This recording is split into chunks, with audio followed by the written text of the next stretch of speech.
रहा हूं, वो और खुश होते हैं कि आज हमने ये भोग भोग लिया, आज हमने ये छल कर लिया, आज हमने ये कपट कर लिया। कामना से कर्म होते हैं, कामना जितनी बढ़ती जाती है पाप कर्म उतना ही बढ़ते जाते हैं। शास्त्र के विरुद्ध मनमानी आचरण में पाप ही होता है। शब्द याद कर लो, शास्त्र आज्ञा के विरुद्ध मनमानी आचरण में सदैव पाप ही होता है। ये विकर्म बड़ा भयावह होता है और ये भारी दंड देता है, और ये कभी नष्ट नहीं होता। नष्ट तो भगवान कर सकते हैं केवल। ये आकाश में छाया हुआ शत्रु समझो, जिस समय इसका समय आएगा उसी समय भयानक घटना रूप बन जाएगा, ये रोग रूप बन जाएगा। किसी की भी बुद्धि में बैठकर आपका अहित करो, बड़ा विचित्र स्वरूप है। कोई पूछ रहा था कि भाई भगवान के यहां तो बहुत नरक भोगवाएं फिर यहां जन्म दें और कष्ट दें, ऐसा एक पाप कर्म है? अगर इस सृष्टि में भारत में तुम एक कोई पाप कर्म तुम्हारा प्रकाशित हो जाए कि एक हिंसा की, एक बेविचार किया, एक छेड़ा, तो उसकी सजा देख लो जाके कानून में। बोले 20 वर्ष की जेल और 1 लाख रुपया जुर्माना। इसके बाद जुर्माना क्यों, जब उसको सजा दी जा रही है तो जुर्माना कैसे दे? उसको तो सजा दे दी। नहीं नहीं, कानून है, ऊपर से है जुर्माना। तुमने ऐसा किया 7 साल की जेल, 50,000 जुर्माना देना पड़ेगा। ऐसे ही नरक भोग और इसके बाद पुनः तिर्यक योनियों में जन्म और उसका दंड, ये जुर्माना। खेल तमाशा समझो। लाखों पाप ऐसे हैं जो तुम्हारे प्रकाशित नहीं हुए, हमारे प्रकाशित नहीं हुए। अगर भगवान की प्राप्ति नहीं होगी तो एक एक सेकंड के कर्म का भोग भोगना पड़ेगा। ये कब तक चलता रहेगा? जब से सृष्टि रची गई आज तक चल रहा है। तो इसलिए मुझे मनुष्य शरीर से तत्वबोध या भगवत प्राप्ति अत्यंत आवश्यक है। ये काम करने के लिए हम आए हैं। कर्मों को भोगना ही पड़ता है, चाहे जहां भाग के जाओ। किसी ने प्रश्न किया था कि आपने कहा देवराज इंद्र ने अहिल्या के साथ गलत व्यवहार किया, तो आपने ये नहीं बताया उसको दंड क्या मिला।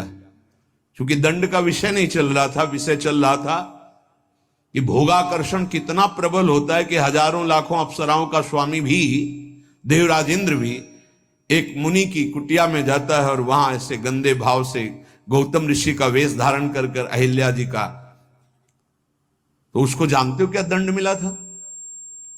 उसको 1000 भग हो जाए तुरंत साप मिला था। तुझे भग से, भग माने योनि, तुझे योनि से बहुत प्यार है, तू देवराज इंद्र है, तू जो चाहे कर सकता है, तो देख मैं अभी तुझे दंड देता हूं। गौतम ऋषि ने कहा सहस्त्र भगधारी हो जा। पूरे शरीर में हजारों योनियां हो गई और हर योनि से महान दुर्गंध। अब बैठ त्रिभुवन पति बन करके चरणों में लौट गए। 1000 योनि पूरे शरीर में, योनि योनि और दुर्गंध युक्त घृणास्पद घोर नरक समझो, घोर नरक। चरणों में गिर गए। महाराज त्रुटि हो गई, आप भगवत स्वरूप ऋषि हो, आप बड़े दयालु, बहुत विनय की। तब का भोग तब तक जब तक भगवान रामावतार में नहीं आते। जब श्री राम अवतार लेंगे तो उनके दर्शन के लिए ब्रह्मादि सब देवता उपस्थित होंगे, तू भी उपस्थित होगा। तब यही भग 1000 नेत्र रूप में परिणित हो जाएंगे। ये दंड मिला था। तो जानते हो सिंहासन में बैठने से शर्म आती थी और महल में रहते थे अमरावतीपुरी में, निकलना मुश्किल था क्योंकि 1000 भग खुला उनके शरीर में बने हुए थे। कर्मणों गहनो गति, गहन है कर्म की गति, भोगना पड़ेगा। एकमात्र श्री भगवान क्षमा कर सकते हैं, दूसरा कोई नहीं। आम त्वाम स्वरूपापेभ्यो मोक्षयिष्यामि मा शुचा। कामना जब उपासक के अंदर होती है तो ना चाहते हुए भी उससे पाप कर्म हो जाता है। विकर्म से बचना है तो काम, कामना, वासना मन ते अति कर दूर। राधा राधा राधा, पर है बहुत कठिन, बहुत कठिन है। कामना के त्याग के बिना ये निषिद्ध कर्म, पाप कर्म, विकर्म, इससे बचा नहीं जा सकता। कहनो कर्मणो गति, कर्म की बड़ी गहन गति है। कौन सा कर्म बांधने वाला है, कौन सा कर्म मुक्त करने वाला है, इसका निर्णय करने में सब समर्थ नहीं है। जो भगवान में चित्त जोड़े हुए या स्वरूप बोध है, वही उन्हीं के द्वारा निर्णय माना जा सकता है। ये बड़े बड़े विद्वानों में भी गलती हो जाएगी निर्णय करने में। निर्णय में दो ही समर्थ हैं, या तो भगवत प्रेमी महात्मा या ब्रह्मबोध संपन्न ब्रह्म ऋषि। कर्म क्या है समझ गए? कोई भी कर्म करने के पहले जो फल आकांक्षा से प्रेरित होकर शास्त्र सम्मत किया जाता है उसे कर्म कहते हैं। अकर्म क्या है? जो तत्वबोध प्राप्त महापुरुष हैं, निर्लिप्त हैं, ममता रहित हैं, आसक्ति रहित हैं, उनके द्वारा हुआ कर्म अकर्म हो जाता है। वो फल नहीं देगा, वो बांधने वाला नहीं। विकर्म क्या है? जो कामना बढ़ी हुई मनमानी पापाचरण है उसे विकर्म कहते हैं, और ये बहुत भयावह है, ये दुर्गति का कारण है। इसी से नाना प्रकार के दुख भोगने पड़ते हैं। श्री भगवान कह रहे हैं जो कामना से कर्म होते हैं वो कामना अधिक बढ़ जाने पर केवल पाप होने लगते हैं। जैसे धन की कामना से कर्म शुरू होते हैं, फिर धन की जब ज्यादा इच्छा हो जाती तो बेईमानी, चोरी, हिंसा, छल कपट, इसके करने में कोई भय नहीं रह जाता। अकर्म हमारे कर्म हो जाए ये बहुत जरूरी है। अकर्म तो उसके दो ही उपाय हैं, या तो निर्लिप्त, फलासक्ति रहित, ममता रहित, ये तो स्वरूप बोध महापुरुष में होता है। तो एक सरल उपाय है, अपने शास्त्र सम्मत कर्तव्य कर्मों को फलेच्छा का त्याग करके श्री भगवान को समर्पित कर दो। राधा राधा जपो, नहीं बहुत यहां जो भी करोगे उसका दंड मिलेगा।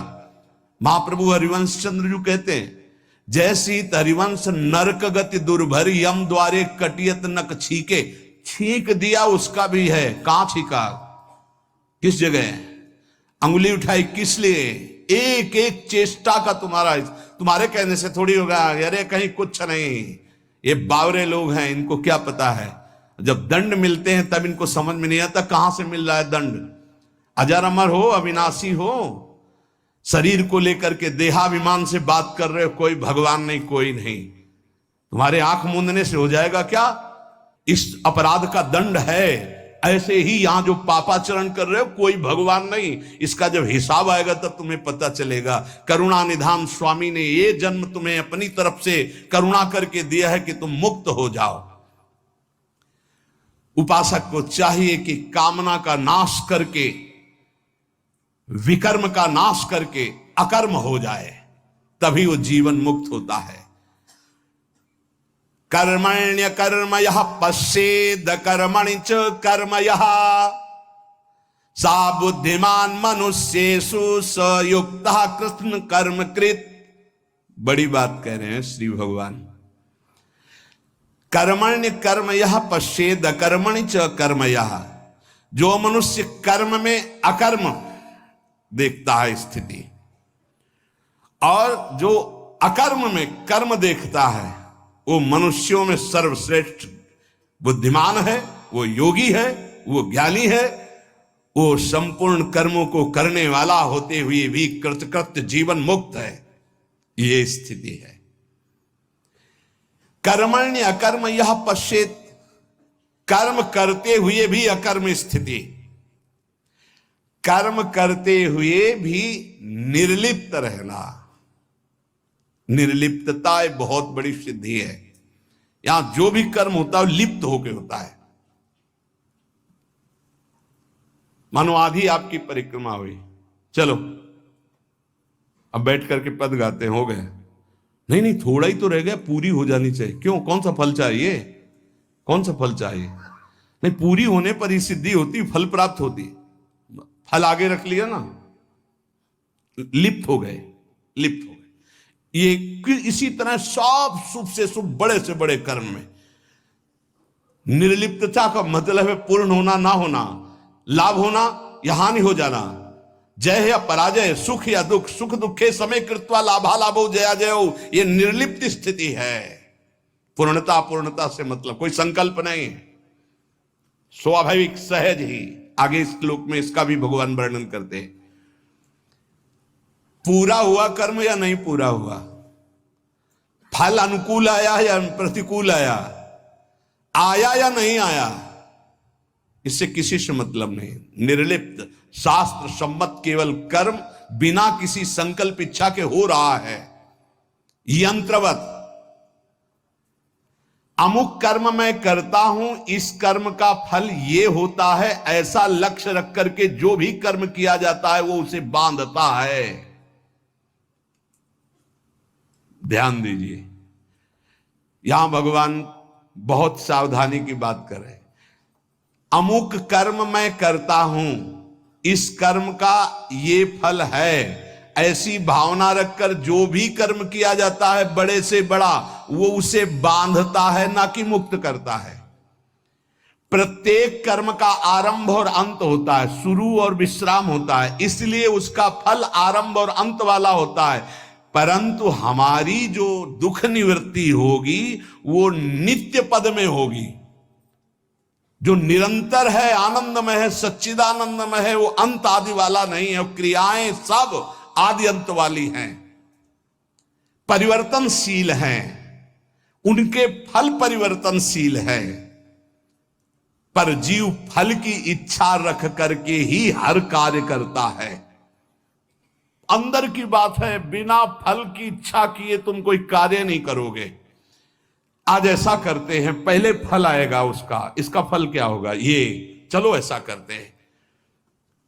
इसलिए भगवान कहते हैं कर्मण्य कर्म यह पश्चेत, जो कर्म करते हुए अकर्म कर दे, उसको फल देने लायक न रखे, तभी जीवन मुक्त होगा। क्या कर्म होगा, निर्लिप्त, अनासक्त, फल की इच्छा रहित। हो रहा है, हो गया तो जय जय, नहीं हुआ तो जय जय, हमें कोई फल थोड़ी चाहिए था। स्वाभाविक एकदम, कितनी अखंड प्रसन्नता, परम विश्राम। लेकिन ये बात जब तक स्व का बोध नहीं है तब तक नहीं होगा, वो बहुत परेशान हो जाएगा, चिंतित हो जाएगा। फल की इच्छा ना रखने से नया राग उत्पन्न नहीं होता, नया राग उत्पन्न ना होने से वो बंधन मुक्त हो जाता है। ये कैसे समझ में आएगा, बहुत कठिन है ये समझ में आना। साधक सर्वथा वीतराग तभी होगा जब उसका नया राग उत्पन्न ना हो। वीतराग महापुरुष के सारे कर्म अकर्म हो जाते हैं। जीव का जन्म, जीव का मरण, जीव को भोग प्राप्ति कर्मों के अनुबंध से होता है, इसी कर्मों के बंधन से। जैसे किसी परिवार में बालक हुआ तो उसमें केवल बालक का ही कर्म नहीं है, पूरे परिवार का साथ में जुड़ा हुआ कर्म है। कोई उसकी मां बना, कोई पिता बना, कोई भाई बना, कोई मित्र बना, कोई पड़ोसी शत्रु पक्ष का भी है जिसकी जलन हुई कि लड़का हुआ है। ऋणानुबंध, उनमें सैकड़ों हजारों लाखों के कर्म बंधन उस बालक से जुड़े हुए हैं। किसी का वो ऋण चुकाने आया है और किसी से ऋण वसूल करने आया है, किसी का सुख भोगा तो सुख देने आया है और किसी का बदला लेने आया है। सैकड़ों अनुबंध हैं उसके, एक बार जन्म में सैकड़ों कर्मों के अनुबंध हैं। अनेक जन्मों में अनेक लोगों से किया हुआ कर्म उसको भोगना होता है। ये लेन देन का, दुख सुख का, जन्म मरण का व्यापार बहुत समय से चलता आ रहा है, इसको बंद करने का अवसर आ गया है। जन्म मरण से छुटकारा मिलने के लिए हमको ये मानव देव सत्संग मिला है। इसको बंद करने का उपाय है आगे के लिए कर्जा लेना नहीं, और जिनको कर्जा दे दिए हैं उनका माफ कर दें या वापस ले ले, दुकान बंद करे चले।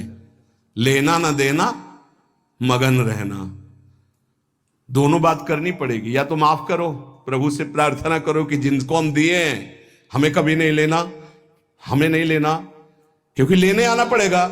हे नाथ क्षमा करो, हमने माफ किया और हमको माफ करो। जिनको हो तो प्रभु सामने भेजो और सेवा करवा दो, और या फिर माफ करो, अब लेने देने से हमें मुक्त करो। प्रभु ही करते हैं। जिनसे सेवा करवाई है सेवा करनी पड़ेगी। नया ऋण लेना बंद करो, पुराना ऋण चुका दो, सेवा कर दो, सेवा ले मत। ऋणानुबंध लेने देने का व्यापार अगर बंद हो गया तो तुम मुक्त हो जाओगे, जन्म मरण बंद हो जाएगा। जैसे दुकानदार अपनी दुकान खत्म करना चाहता हो तो उसे दो काम करने पड़ेंगे, जिसको देना है उसको तो पक्का दे दो, देना ही पड़ेगा, नहीं तो दुकान हटाने के बाद भी वो लेगा तुमसे। तुम वही दुकानदार हो ना, 100 रुपया लो हमारे, तुमने लिए थे, देना पड़ेगा। लेने में क्षमा कर सकते हो कि हमें नहीं चाहिए, पर देने में आपको देना होगा। जिससे लेना है उसे तो तुम क्षमा कर सकते हो, जाओ हमने माफ किया, लेकिन जिसको देना है वो देना है, नहीं हो तो कहीं भी दुकान खत्म करने के बाद भी मिलोगे तो तुमसे ले लेगा। अगर ये लेना और देना दोनों मिटा पाए इस जन्म में, तभी तो, जैसे कोई गाली दी तो हिसाब है भाई, हिसाब है। और हृदय में पीड़ा हुई ना तो हमने पहुंचाई होगी पीड़ा, राधा राधा राधा। किसी ने धक्का मारा, किसी ने कटु व्यवहार किया, अपमान किया, भगवान हमारे किसी अपराध का मार्जन कर रहे हैं, इसीलिए भक्त सहता है। अपने लिए अब किसी से कोई ऋण ना ले, सेवा किसी भी तरह का कुछ भी ऋण, ये ध्यान रखो, यहां से जाना है, हमें यहां से जाना है। शरीर से प्रेम ना अपने करो ना किसी और के करो, ये छूटने वाला है, जाने वाला है।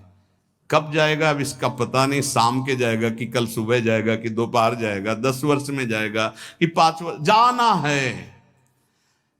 जब हमें जाना है इस देश से तो फैलावा काहे को फैलाओ, समेट के अटैची बिल्कुल तैयार। मरने से सब जग डरा मेरो मन आनंद, कब मरी हो कब भेटी हो पूर्ण परमानंद। समझ में आ रहा है? मरने वाली अब शकुन वाली बात घर में अगर चला दे तो फिर बहुत ही, हाँ ये आखिरी मृत्यु होनी चाहिए, पर घर परिवार में बातें अब शकुन मानी जाती हैं, मरने की बात नहीं। नहीं क्यों? क्योंकि फिर पापाचरण में रति नहीं होगी अगर मरना दिमाग में रहेगा। नारायण स्वामी ने कहा 2 बात दिमाग में रख लो, एक नारायण को, दूसरी मृत्यु को, क्योंकि जाना है यहां से तो गंदी कमाई काहे क्यों करो, अच्छी कमाई भगवान नाम, दूसरों को सुख प्रदान करना। संसार से जो तुमने ऋण लिया है, अब हम किस किस को जाने किस किस जन्म से क्या लिया है, तो सरकार कह रहे हैं अहम त्वाम सर्व पापेभ्यो मोक्षयिष्यामि मा शुचा। श्री कृष्ण की शरण में हो जाओ, वो लेना देना दोनों का हिसाब कर देंगे। मालिक, नौकर का ऋण मालिक चुकाता है, सेवक का बंधन मालिक मुक्त करता है। कोई भी गड़बड़ी हो जाए तो आगे मालिक को आना पड़ेगा। अगर सही ईमानदार मालिक है तो छाती आगे लगे, नहीं मुझे मार लो, इसको छोड़ दो, जो भी कहो वो मैं दंड स्वीकार कर, इसको छोड़ दो। तुरंत विभीषण पाछे मेला, सन्मुख राम सहयो सोई सेला। ये हमारे स्वामी का स्वभाव है। सेवा भजन जप ध्यान समाधि, अगर ये अपने लिए है तो बंधन बहुत जोर का भी रहेगा समाधि तक, और अगर ये जगत मंगल के लिए है तो लेना देना खत्म हो जाएगा इसी से। ये भी अपने लिए नहीं है। अब आप ये भी समझ लीजिए, कह रहे सेवा भजन जप ध्यान समाधि ये जगत जगदीश स्वरूप है, इनके लिए है।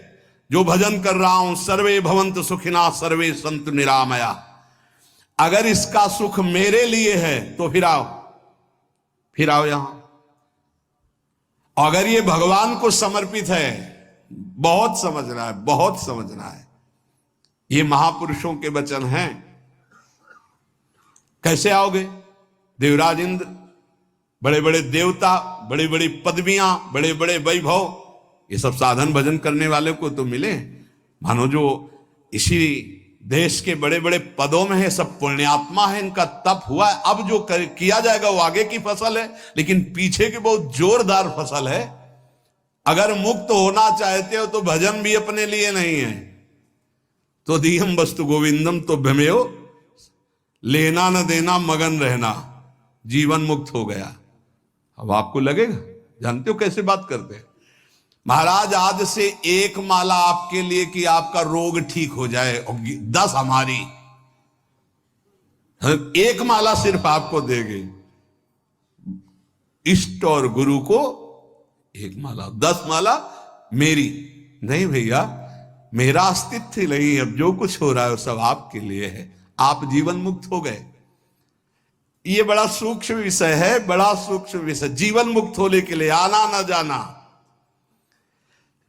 सेवा भजन जप ध्यान समाधि, ये केवल संसार के हित के लिए है। कहेंगे माला क्यों घुमाए, इतना कष्ट सहकर माला घुमा रहे हो, कह रहे दूसरों के मंगल के लिए है। यही है लेना न देना मगन रहना, इसी से सब कर्जा मिट जाएंगे। भजन करने से सबके कर्जे निपट जाएंगे, जन्म जन्मांतर के जो है, नहीं कहां तक देंगे हम।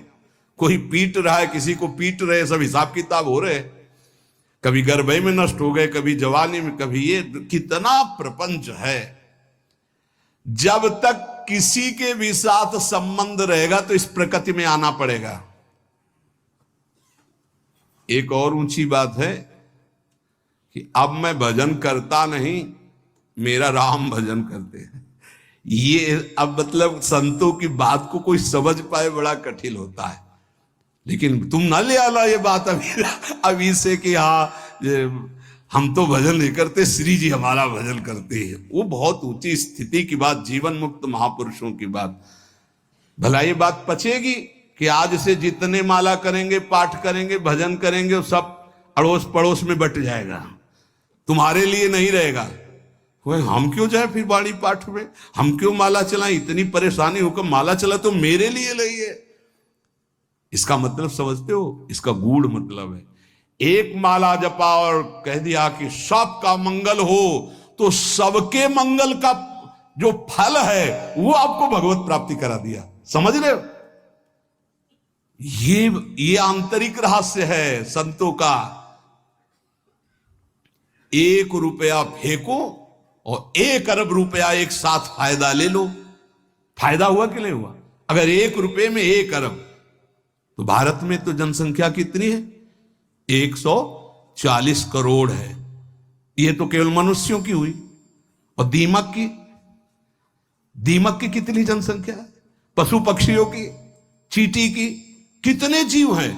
सर्वे भवन्तु सुखिनः। भजन किया, साधना हुई, सर्वे भवन्तु सुखिनः, तो सबका कृपा प्रसाद मिला और वो भगवान को प्राप्त हो गया। समझ रहे हो, भगवत प्राप्ति, सबका कृपा प्रसाद मिला। भूल चूक से लेन देन जिसके साथ हो चराचर जगत में, सबका खत्म, क्योंकि भगवान नाम जप करके सर्वे भवन्तु सुखिना, हम अपना भजन सबको देते हैं। तो उससे क्या हुआ? सबके हृदय में बैठे हुए मेरे आराध्य देव राधा वल्लभ लाल जी मुस्कुरा दिए, हमारा काम हो गया। अब समझ में आई बात? अगर ये ना कहें और कह दे कि संसार के लिए भजन करो, इतना कठिन काम भजन हम दूसरों के लिए करें, हम अपने कल्याण के लिए करेंगे। अपना कल्याण तभी होगा जब सबसे लेना देना खत्म हो जाएगा, और वो तभी होगा जब सबके लिए हम भजन करेंगे। पता नहीं हमारा किससे क्या संबंध का, किस जन्म का कौन सा ऋणानुबंध है। तो सर्वे भवन्तु सुखिना, सर्वे संत निरामया, सबसे मुक्त हो गए और भगवत प्राप्त हो गए। ये बड़ा सूक्ष्म विषय है। जो अकर्मणि चा कर्मयः, पहला बताया कर्म करते हुए अकर्म, हमारा कोई फल की आकांक्षा नहीं। जो सत्कर्म हो रहे हैं सबका मंगल हो। अकर्म ही है वो उसे फल नहीं दे पाएंगे, उसे बांध नहीं पाएंगे। अब यहां कह रहे हैं अकर्मणि च कर्मयः, कोई कर्म नहीं कर रहा पर उसमें कर्म देख रहा है।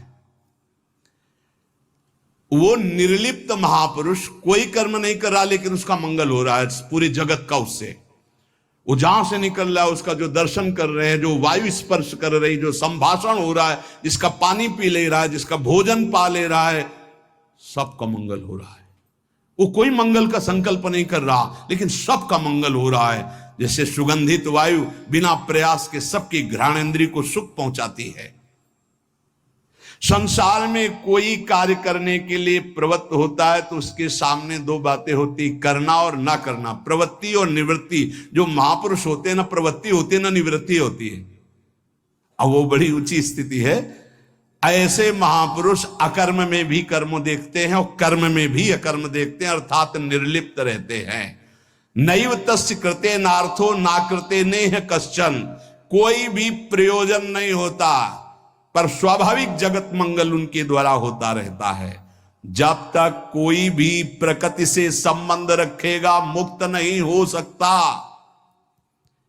ये सब प्रकृति है, स्थूल सूक्ष्म कारण, तीनों लोग, चराचर जगत। ऊब गए होगे सुन के। अब देखो जरा विचार, आश्रय कितना मीठा है ना। ये है कठिनता, तभी कहा गया मुक्त होना कोई खिलवाड़ है। पर एक सांकरी गली है, आ जाओ, बिल्कुल नजदीक है, हमारे भाई श्यामाजू को राज, वो सब ठीक कर देंगे। बहुत करुणामयी है लाडली जी।